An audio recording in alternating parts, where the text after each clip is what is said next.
आमच्या बाळा नांदगावकर इथे त्या ह्याच्यातनं घेऊन आले काय ते छोट्याशा कमंडलूमधनं पाणी घेऊन आले. म्हटलं मी नाही पिणार. आमच्या बाळा नांदगावकर इथे त्या ह्याच्यातनं घेऊन आले काय ते छोट्याशा कमंडलूमधनं पाणी घेऊन आले. म्हटलं मी नाही पिणार.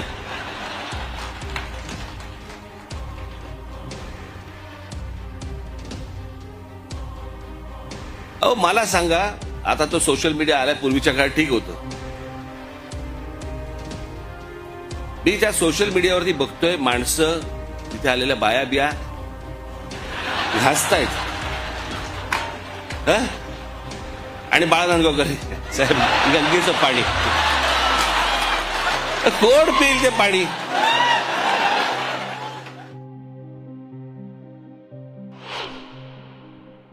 चला आत्ताच करोना गेलाय, कोणाला त्याच्याशी काही देणं घेणं नाही.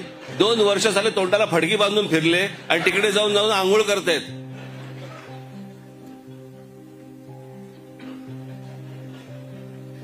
अहो मला माहितीये, मी कित्येक स्विमिंग पूल बघितले असे जे सुरुवातीला उद्घाटनाच्या वेळेला निळे होते,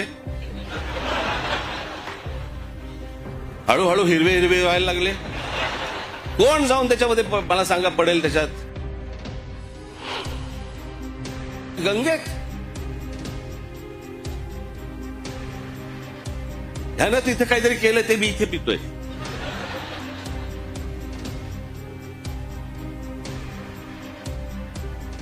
श्रद्धेला पण काय अर्थ आहे की नाही. एक नदी या देशामधली स्वच्छ नाहीये, एक नदी. आणि आम्ही काय नदीला माता.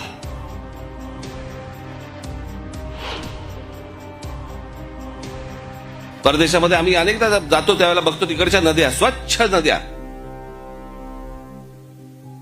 ते काय तिकडे माता बिता म्हणत नाहीत, तरी नद्या स्वच्छ. आमच्याकडे सगळं पोल्युशनचं पाणी आतमध्ये, कोणी आंघोळ करतायत, कोणी कपडे धुतायत, काय वाटेल ते चालू आहे.